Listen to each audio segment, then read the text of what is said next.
Welcome to VoteProPot-Cast, brought to you by VoteProPot.com. So I picked up some juice yesterday, spelled G-U-I-C-E.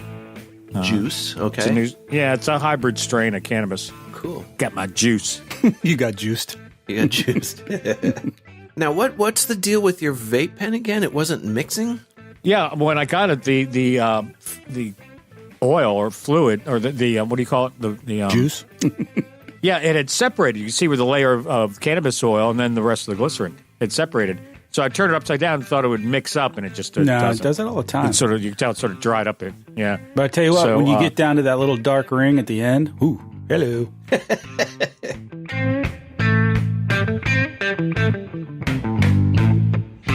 Welcome, everybody, to episode 28 of VoteProPot-Cast. I'm Phil Adams. I'm Jay Britton. And I'm Andrew McCready's. We've got a lot of great stuff to go over with you today, and we're going to feature another great interview with Jay, this time with prolific cannabis journalist Madison Margolin, who will share her thoughts on legalization, as well as kind of the cultural and spiritual aspects of cannabis. And we'll be getting to that shortly. But first, we have a number of news items to cover. Andrew's going to talk about the falling crime rates in border states that have legalized cannabis, and medical marijuana patient record story that I think we all should hear. California is proposing slashing cannabis tax rates.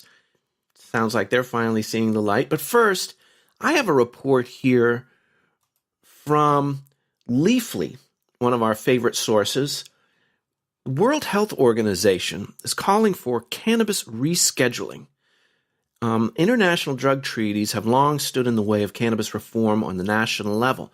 But in newly issued recommendations, the World Health Organization says it's time to change course on how the United States categorizes cannabis. Gee, you think? It's about time. It's the latest sign that the world is warming to the health benefits of a plant that for decades has been dismissed as a dangerous drug. Reform advocates around the globe were quick to cheer the news. And, I'm quick to cheer the news too. How about you guys? Yeah, man, right on. The head of the research for alternate approaches to addiction think and do tank. It's not just a think tank. They're a think and do tank. Kenzie Riboulet-Zimuli says, quote, "This is the best outcome that WHO could possibly have come up with." And I agree. He said in the beginning statement, he called for a recommendation, quote, "a beginning of new evidence and health-oriented cycle for international cannabis policy." And I think this kind of speaks to my early beginning of the year prediction, New Year prediction, that I really do think that cannabis will be not Schedule 1 by the end of this year, and I'm sticking to that. And I think this is a big step towards that, whether it is descheduled entirely, whether it is rescheduled as Schedule 2 or something else. It will not be a Schedule 1 on the Controlled Substances Act by this time next year. What do you guys think? I'd like to think you're right, but I have a feeling that the powers to be don't want to do that. And they're going to. So I think there's a good chance it's going to happen, but I would not be surprised if it doesn't.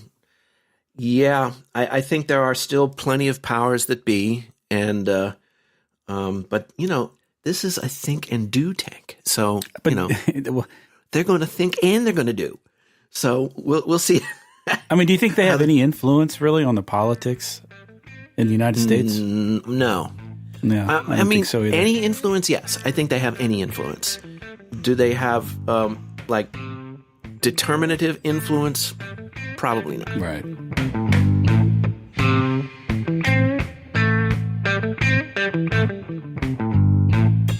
Okay, I got a story about how violent crime has fallen in U.S. states that have adopted medical marijuana policies.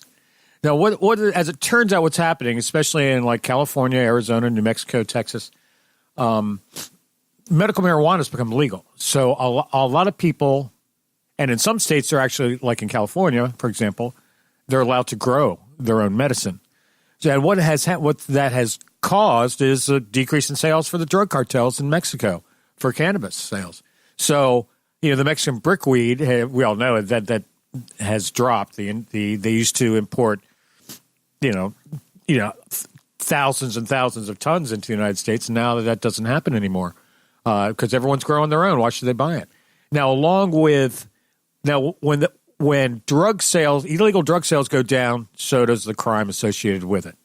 And they have found that in these states, violent crime such as robberies, murders, and aggravated assaults has fallen by 12%. Now, also in what that really means, of all the crimes that have been affected by this, murder has been the one that has been affected the most. So it looks like medical marijuana is helping people all around. Well, I mean, this really is what, that back in episode, 3, we were talking, we quoted Milton Friedman about this, and this is exactly what he said would happen. I mean, it is the illegality more than anything else that's propping up and making millionaires of drug cartels. We had somebody on our Vote Pro Pot Facebook page, and if you haven't checked that out, please do, who said, "I've often wondered whether our country would see less violence if pot were legal. Have you thought about this?" Well, I said, I don't think there's any question about it, and I think this report, Andrew, definitely bears that out. And it's no different from prohibition, alcohol prohibition. I mean, violence went down in a huge way once alcohol was legal again. Yes, I'm currently researching a story for the next episode on comparing the re-legalization of alcohol after prohibition with the current legalization of cannabis. And there's some interesting similarities. That sounds awesome. I'm looking forward to hearing that one. Yeah, and one of the things that, I think Phil mentioned this, that when alcohol prohibition came in, that created this whole organized crime culture in the United States that we're still dealing with. Mm-hmm. It's making criminals out of law-abiding citizens and making billionaires out of criminals. That's really the end result of illegal marijuana.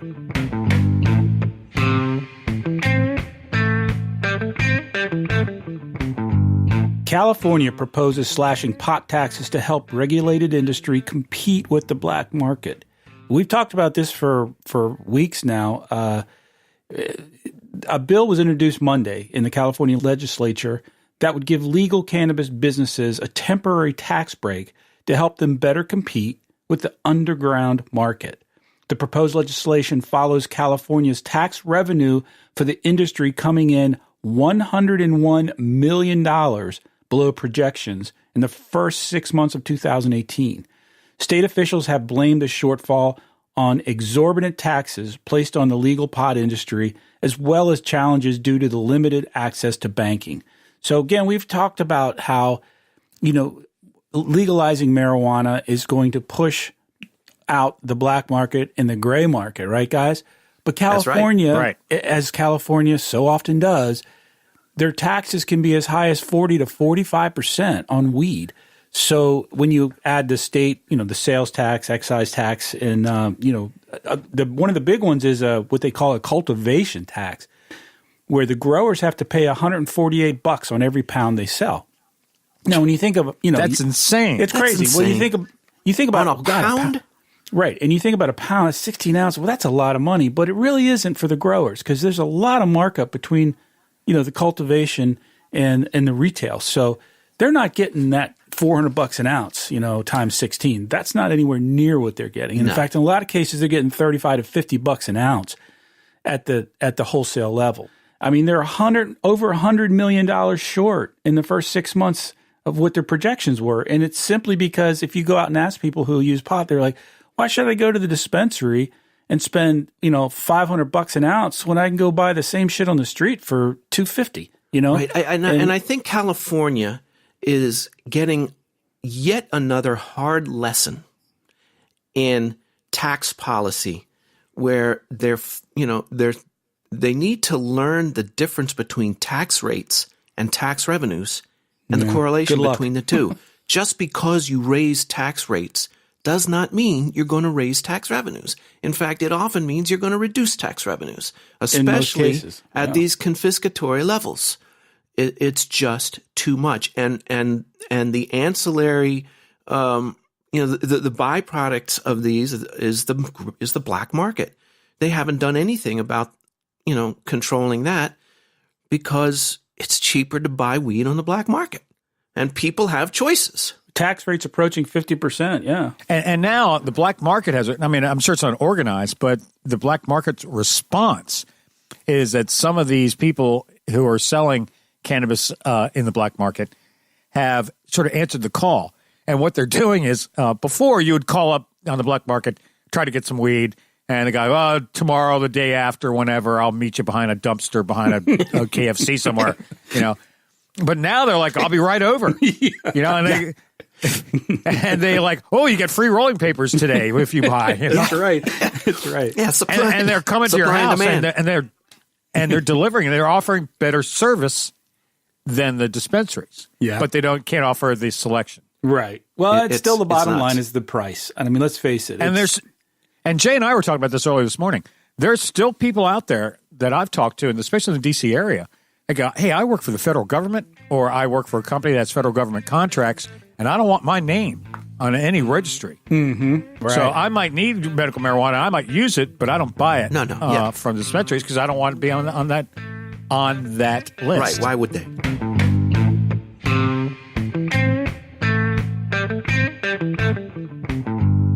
There's a great concern now of a lot of medical marijuana patients that are worried about what's going to happen with the information that the state medical marijuana boards have.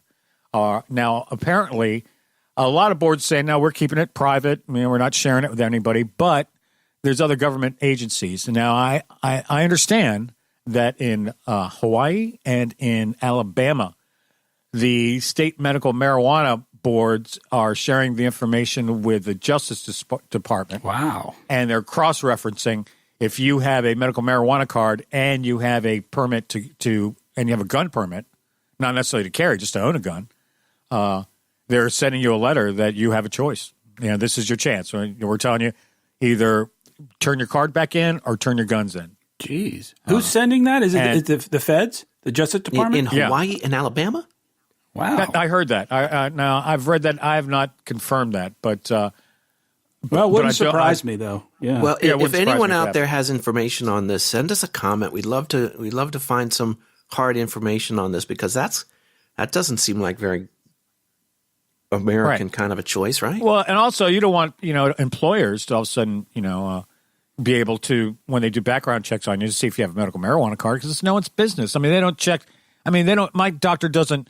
Do proctologists around tell everyone who has hemorrhoids? No. Mine does. But that's another subject for another day. Yeah.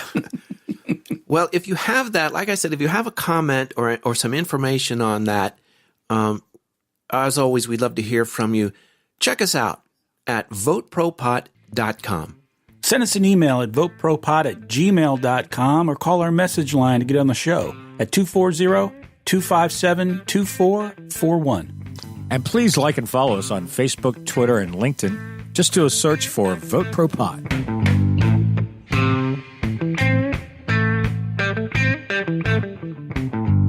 Now, in relation to that, when we're talking about the states, this is an interesting one. And Andrew, this is from our home state of Maryland, Jay's neighboring state. We talk about all the ways that all legalization is not created equal. Maryland legislators, and this is according to an article from MarylandMatters.org, lawmakers will study creation of legalized pot industry. And what they're doing is taking a look at what other states have done and things they've done wrong and things they've done right. And, hopefully when they get around to adult use legalization, they'll be able to do a better job of putting their best foot forward. House Majority Leader Kathleen M. Dumais from Montgomery County, Maryland, will be the House chair for the Joint Committee, which is expected to be comprised of more than a dozen members. State Senator Robert A. Zirkin of Baltimore County said he would also like to be the co-chair of the panel. What this is all about is kind of looking at the years since medical cannabis was authorized in Maryland in 2012. And then 2 years later, they decriminalized possession of small amounts of marijuana. And Andrew, I understand you were kind of involved in that process at one point, right? Well, yeah, VoteProPot started 5 years ago, and we were advocating for that when it was happening. Absolutely. Lawmakers want to consider these bills year to year and really kind of drill down on the issues about how other states roll out their legalization programs, so that when it's time for them to do that, they'll be a little better equipped. This is a quote from State Senator Zirkin, quote, "Assuming we move in that direction, the other states that have moved in that direction have had really complicated issues." And so he wants to personally support legalization for adult use, but he says, I can rattle off dozens of unresolved legal issues that would need to be addressed before a change in state law. So I think this is a smart approach, Very smart. And I think, now that certain states have kind of broken the ice here, and other states, I suppose it may be a good thing that Maryland is lagging in this way as far as adult use is concerned, that they can prioritize what's important and what's not.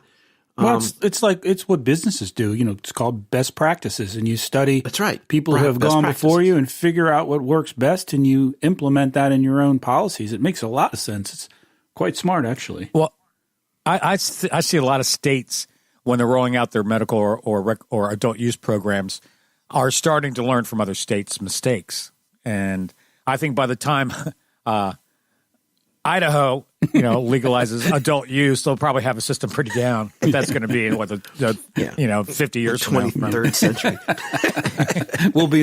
We'll be pushing daisies.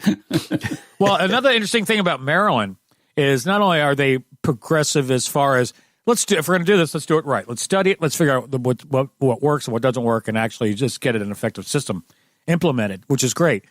But also this week, the state's attorney in Baltimore just announced that she is not prosecuting cannabis anymore. Yeah, that's right.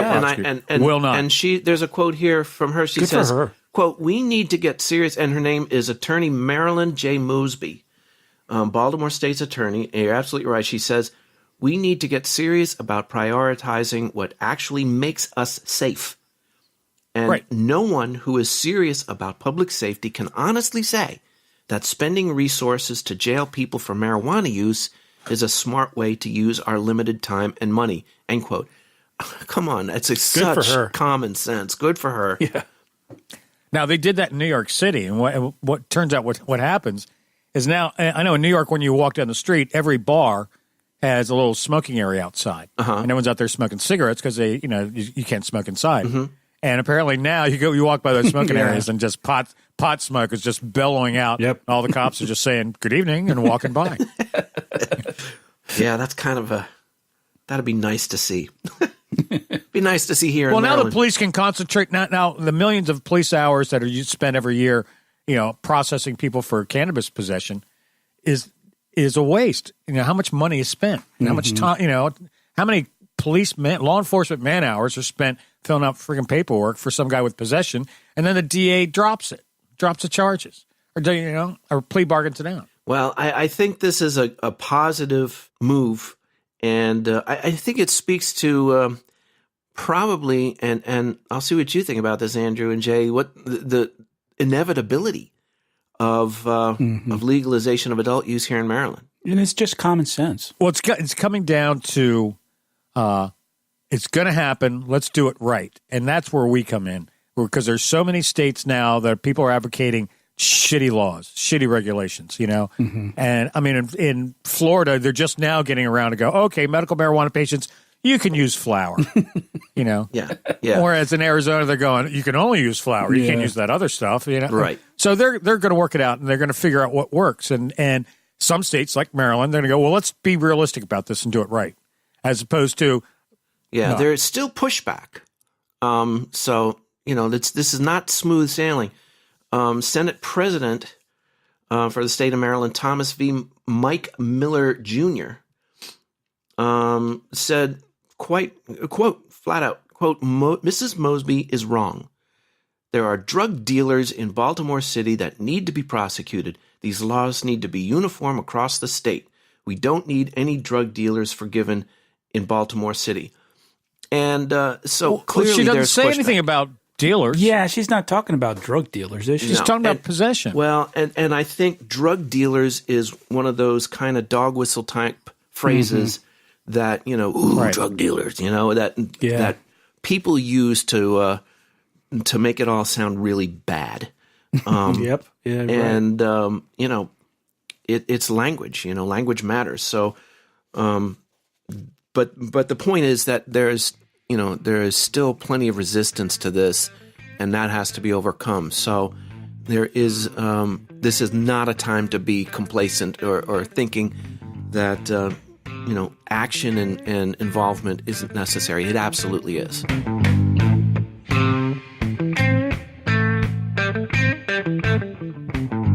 So you guys coming over for the big Super Bowl tomorrow? I am. Cool. Oh, yeah. What do you want me to bring? I was thinking of bringing a pot of chili. How's that sound? Oh, you bring chili? I'll make cornbread. Sounds like perfect. a deal. All right. All right. Speaking of football, Football Hall of Famer Joe Montana invests in California cannabis firm.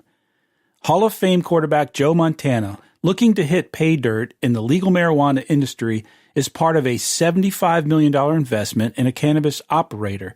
It was announced January 24th, last week. San Jose. You go, Joe. Yeah, man. San Jose, California-based Caliva said it will use the investment to grow a company that includes a farm, a retail store, a distribution center, and delivery services. Delivery service, cool. So this is a company that it has a really strong brand in California. They have a grow operation, obviously, and they have distribution centers, which is where they process and ship, and they've got dispensaries. So it's a kind of all-in-one large company. Joe has been in and out of. He's got a company called Liquid Two Ventures, which is an investment firm, like a venture capital company. And he apparently has invested before in some smaller marijuana operations, and he's very pro-cannabis, very involved in it. So it kind of caught me by surprise when I read this, I mean, I just didn't think of Joe Montana like that. So it doesn't say what portion. It doesn't, It doesn't say what portion of the $75 million is from him and his company. They haven't disclosed that. So anyway, there's another celebrity for you jumping into the cannabis market. What do you guys think about that? Add that to the celeb list. Yeah, man. He and Mike Tyson can go into business together. They list a bunch of athletes. NBA Hall of Famer Bill Walton, two-time Super Bowl winning quarterback Jim McMahon, and professional wrestler Rob Van Dam are all prominent professional athletes who endorse marijuana use. Well, I read an interesting article that said Tiki Barber's getting into it. Oh, yeah? Oh, wow. Now, no kidding. Now, I like Tiki. I hate to, right. Like Tiki, great. hate Rondé. Yeah. No, I'm kidding. I hate to keep on bringing Maryland back up, but here in Maryland, Eugene Monroe from the Baltimore Ravens, who publicly shared the information that he used cannabis, and he was terminated. I was going to say, while he was playing, I don't follow players that much, but that's kind of risky. He came out and said, guys, I'm not going to take the opioids. I'm going to use cannabis for my pain, for my injuries. Mm-hmm. And I'm going to be a better player and healthier. I'm going to be happier. My family, when I'm strung out on opiates, right. I don't get along with people as well as I do as when I'm on weed. There's a big movement in the NFL Players Association and the union to take cannabis off of the list of chemicals that are tested for abuse. So we'll see. This is just another example. I've noticed since we've been doing this podcast, athletes in sports has been brought up time and time again. Oh, absolutely. Yeah, and I hadn't even thought about that before we started doing this, but you're right. And then we talk about the World Cup. Now, the World Cup are going, we don't really worry if you test positive for weed anymore. Right. We don't care. And the Olympics, there was that snowboarder who won a gold medal, and then he failed the drug test for cannabis, and they took it away, and then they came back and said, well, cannabis really isn't a performance-enhancing drug. Apparently was for him. They gave him his medal back. And actually, an interesting article I read, we talked about this in another episode, how cannabis use is not really performance-enhancing, but what it does when you work out, you're able to work out further because the cannabis sort of helps with the pain your muscles feel from excessive workouts. So people are be able to get in a bigger workout if they're using cannabis during the workout. Makes sense, yeah. Now there's a gym in California where it's like let's smoke and lift, and that's the theme behind the whole gym. Interesting. So it's going to be interesting. I think in the future we should keep our eyes on cannabis and sports, in professional sports, and maybe one day we'll do an episode that focuses just on that. Maybe we'll get an athlete. Yeah. Call Joe Montana, see if he wants to be on the show. I'll give him a ring. Yeah. Give him a ring. So do you think when Joe Montana gets high and he passes a joint to Jerry Rice, they ever dropped it? Yes. No. I don't think that has ever happened. I think not. I don't think. I'd be willing to bet that it never happened. Or if he does take a hit off it, he slams it afterwards.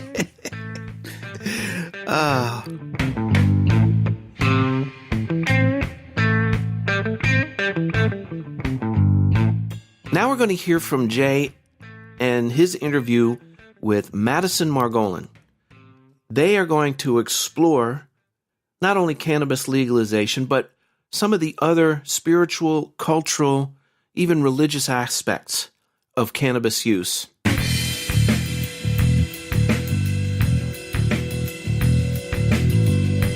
I'm very pleased to have with me today Madison Margolin, who is a well-known cannabis journalist, I guess you could say. She also writes about Judaism and spirituality and a whole lot of things as they relate to cannabis. Madison, thanks for being here. How are you doing?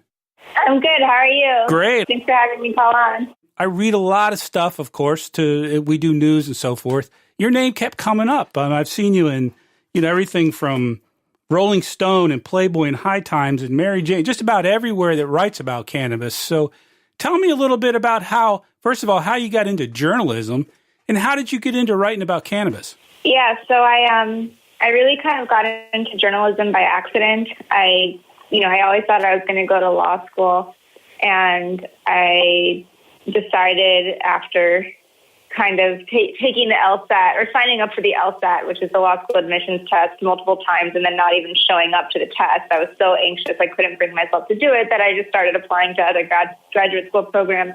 So I got into Columbia Journalism School, and I said, great, that's my ticket to New York. I'm going. And I didn't really know what I was getting myself into at all. I just knew that I liked writing and I wanted to be in New York.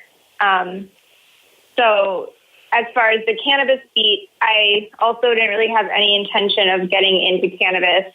My dad is a criminal defense lawyer, so he has specialized in defending marijuana clients who were busted for weed.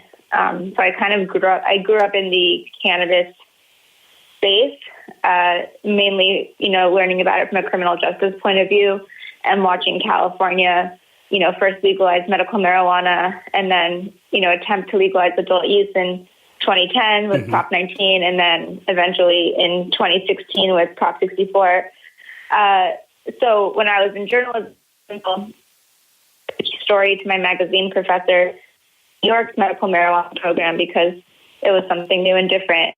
I ended up selling that story to the Village Voice after I graduated, and they asked me to be their cannabis writer and cover the rollout of New York's medical marijuana program. So this was in 2015, and the program officially launched in 2016. So I was really talking to all the legislators and cannabis industry people in New York as everyone was kind of gearing up for the program to launch. After I finished working at the Village Voice, I decided that I wanted to start freelancing and kind of cover more nationally based stories and focus a little bit more on California. So that's kind of how I got to where I am right now. Well, so let me get this straight. A story you wrote while you were in school was purchased by the Village Voice? Yeah, well, I pitched it to them. I said, I have this story. I think you'll be interested, and they took it. Wow, overachiever much? Well, they encourage you at the journalism school. They do encourage you to pitch your stories that you're writing as a student to publications. Still, to have your first story picked up by the Village Voice, great.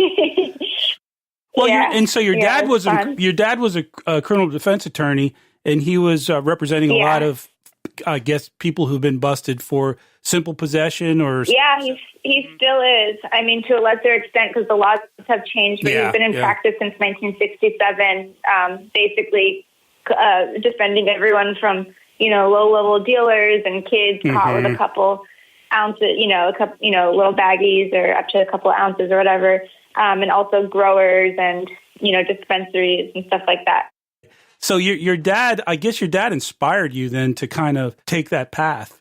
Yeah, I mean, I really always saw cannabis as like a social justice issue. And, when I was a kid, or more so when I was in high school or college, I would work at my dad's office and I was meeting his clients, and a lot of them were kids my age. Wow. Who just happened to not be white, who were sitting there with their parents or gotten busted. And, I really did see this kind of from the other side of the law, as, this really big, like as you described it, how it's, there's a massive discrepancy between white kids and kids of color who are getting busted for weed. And, the whole premise of the drug war itself is based on racism. Absolutely. You've probably heard that quote by Nixon's right-hand man, basically how it was, the idea was to criminalize blacks and hippies based on the substances they were associated with using. So, well, I mean, let's face it, the whole illegality of marijuana from the Reefer Madness days was based on lies and suppositions, I mean, and we know that, and yet it's taken us this long to kind of see some progress. And you also write a lot about Judaism and spirituality, and I think that's really fascinating. So talk about that a little bit. Yeah, so I'm Jewish, and another thing sort of inspired by my dad is that he went to India in the 70s, and his guru is the same guru who Ram Dass, who wrote Be Here Now, kind of spent time with. And I grew up with this sort of weird, counterculturally infused spirituality, but really also a lot of Jewish people involved. So, on the one hand, I had, like a basic Jewish upbringing, and on the other, dad was this hippie, and he had all these, Jewish friends who all of a sudden are like wearing bindis and look like they, just came out of it. That's cool. Yeah, they call themselves Hindus. Right. And That's the whole culture. Yeah, it was. What's interesting to me is that culture also came out of drug culture, and Ram Dass and Timothy Leary exploring LSD together at Harvard and merging their, more traditional Jewish upbringings or whatever faith that they grew up with, and the traditions of Hinduism, and kind of finding a new modern take on trying to reconcile all of those things in a way that fits everybody. So it was really interesting for me, kind of being second generation of that. Yeah.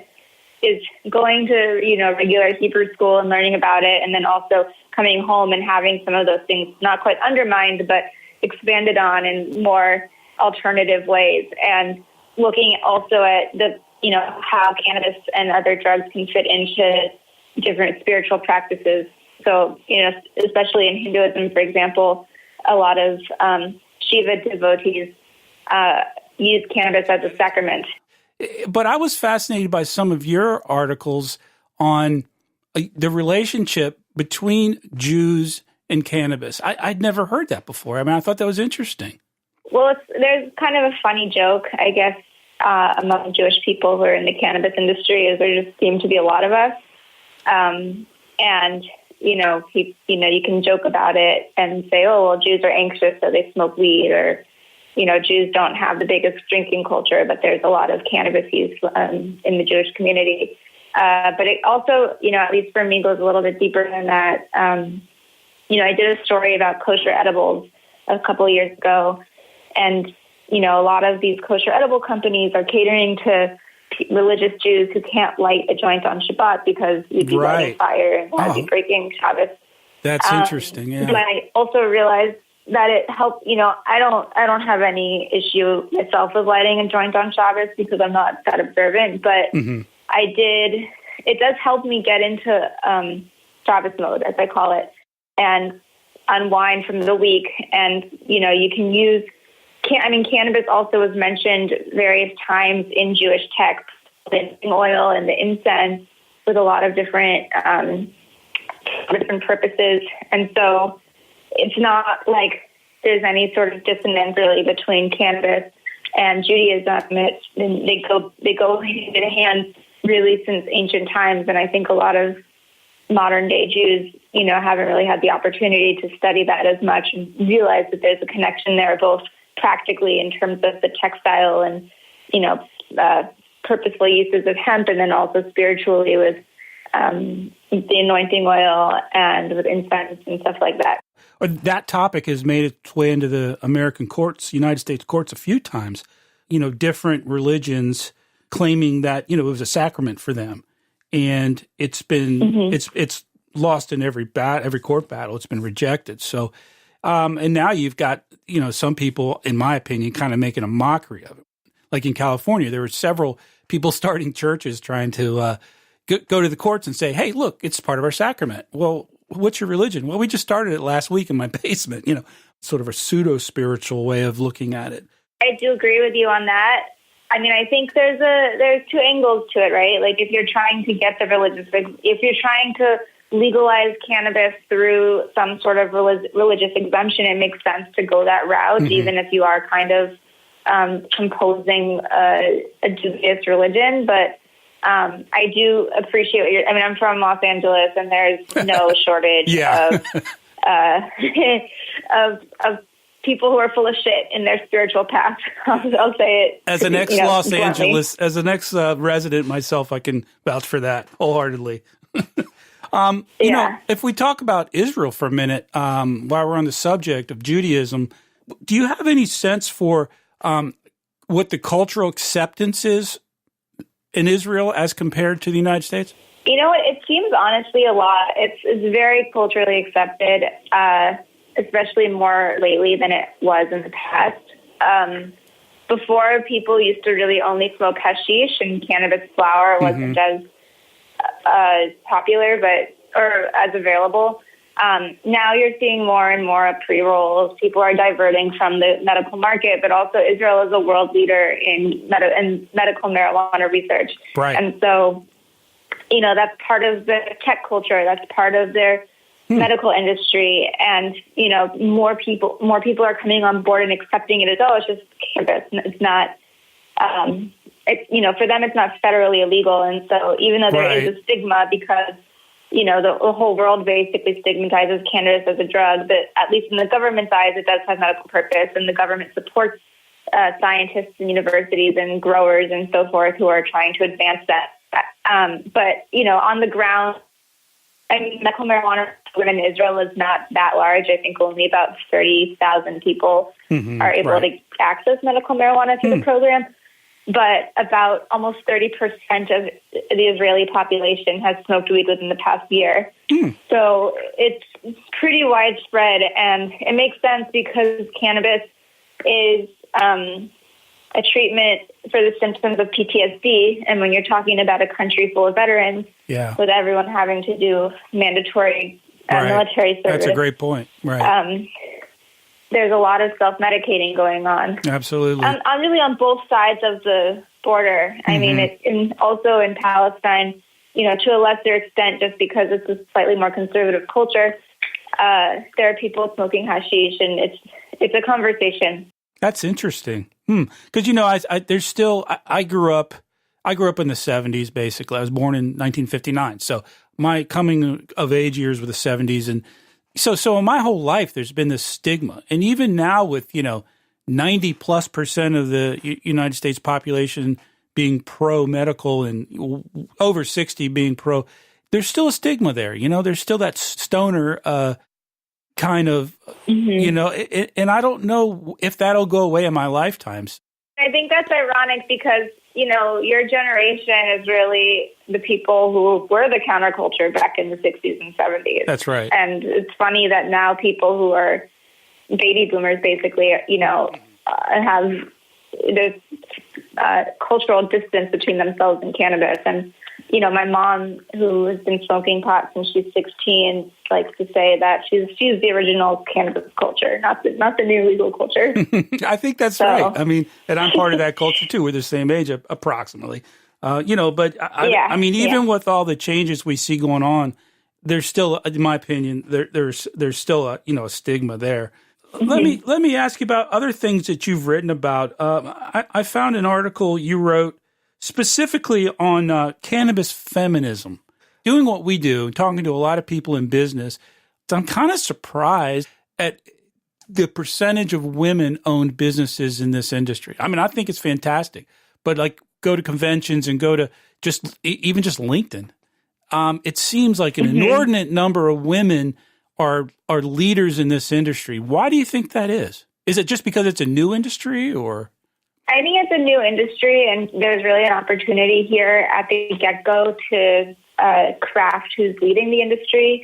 And so, I mean, actually, the number of women in cannabis has gone down. Before, I think it was around 36% of female executives, and now it's down to 27%. Don't quote me. I think I could have my numbers off a little bit, but the point is that as it becomes more mainstream and more people, or specifically more regular white dudes in suits, enter the industry and get excited about the green rush, it makes it more difficult. Easy on the white dudes, please. Yeah. It makes it more difficult for women and people of color to really stand out as leaders. And so there are programs, there are social equity programs in certain cities that prioritize licensed applicants from areas that have been impacted by the war on drugs or who come from families of color. And one thing is that people are positioning cannabis as a lifestyle and wellness product and the kind of thing that you buy for your household or you find in your medicine cabinet or it's a topical. And a lot of that branding is geared toward women or made by women for women. There's also a sector of the industry that targets, period products or stuff like that. And so by finding these female-specific ways to talk about cannabis, it allows more women to feel comfortable in the industry. Well, you talk about the percentage has gone down, but how much of that is the white guy thing, and how much is it that big business is starting to get involved? Because as legality spreads, and certainly as Canada's looking at total federal legality now, you're seeing these really big businesses get in, and there's kind of segueing into a similar topic.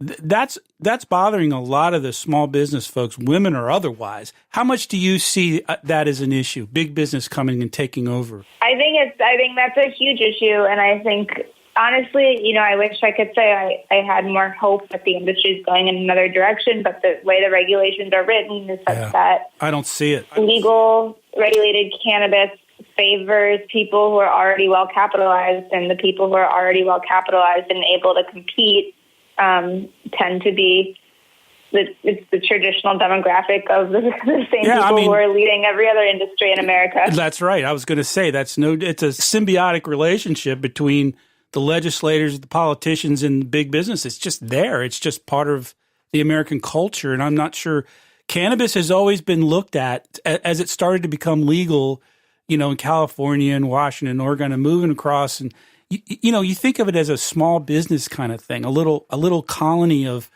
hipsters who are doing this thing and making business.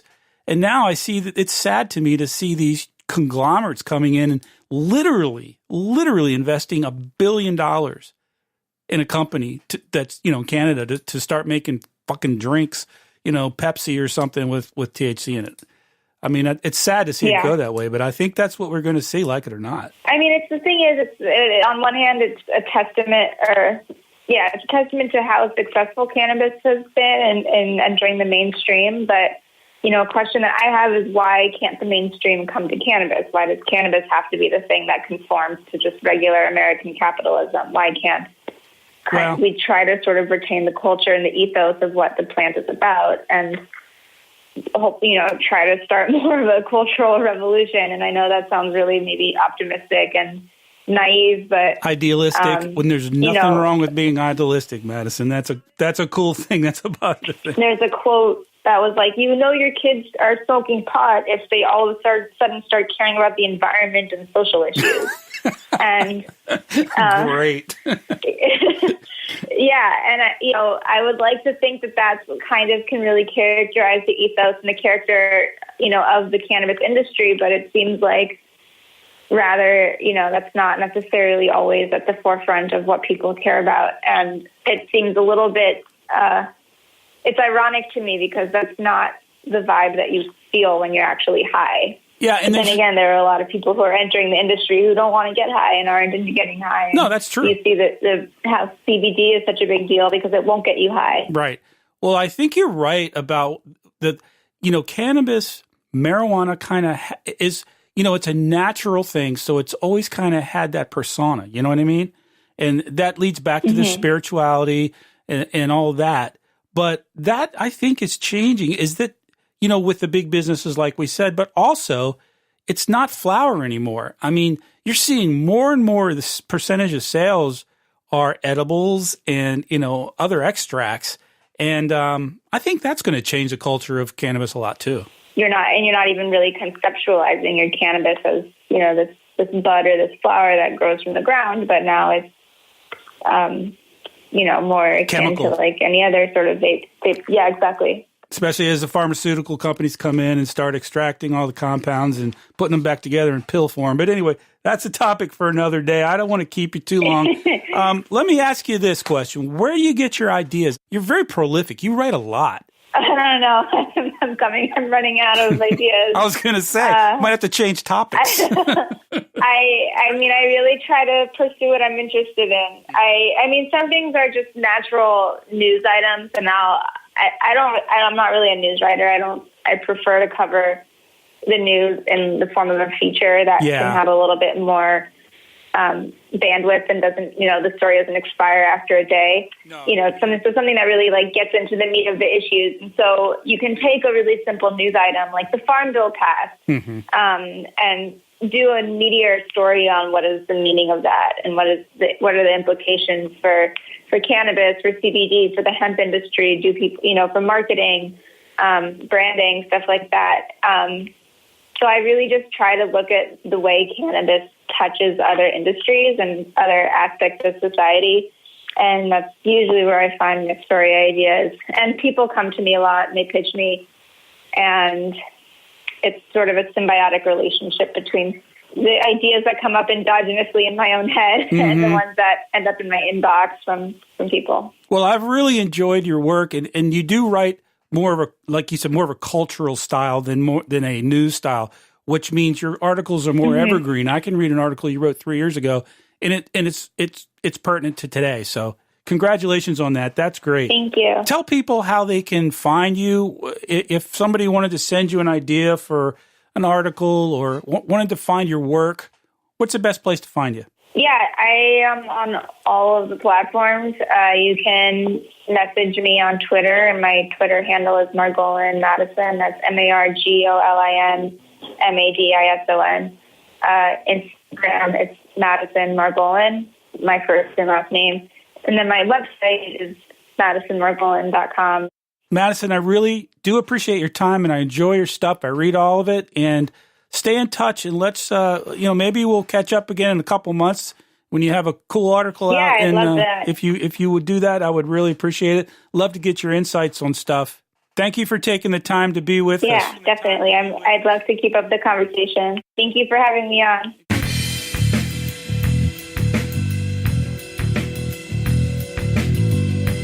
Well, thanks everyone once again for making us part of your day. We want to hear from you. Check us out at VoteProPot.com. Or send us an email at VoteProPot@gmail.com or call our message line at 240-257-2441. And please like and follow us on Facebook, Twitter, and LinkedIn. Just do a search for Vote Pro Pot. And of course, at Vote Pro Pot, we're all about moving the needle forward. And now more than ever is a time to get involved, get active, stay informed. It may seem to some that legalization is inevitable. Whether that's true or not, we need people involved. We need as many brains involved with this as possible to get the right laws, the right legalization, and enacted in the right way. So please stay involved, stay informed, and as always, vote pro pot. Wish I was up in Vancouver at the Cannabis Cafe, smoking good old Sinsemilla at the beginning of the day. But here I am in New York City, hiding out in Central Park, getting kidnapped by the police today sometime before dark. But I wish I was up in Vancouver at the Cannabis Cafe, smoking good old Sinsemilla at the beginning of the day. The judge looked down upon me, frowned. He said, "Kid, get on your way. Just don't start out your morning with espresso and a J." I said, "I wish I was up in Vancouver at the Cannabis Cafe, smoking good old Sinsemilla at the beginning of the day."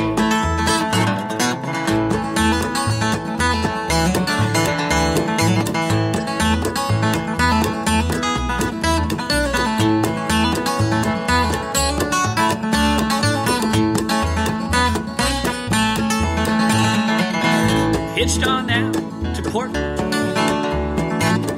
caught a ride up to BC, took the bus over to the neighborhood to have a bowl with my coffee. Now I'm up in Vancouver at the Cannabis Cafe, smoking good old Sinsemilla at the beginning of the day. Smoking good old Sinsemilla at the beginning of the day.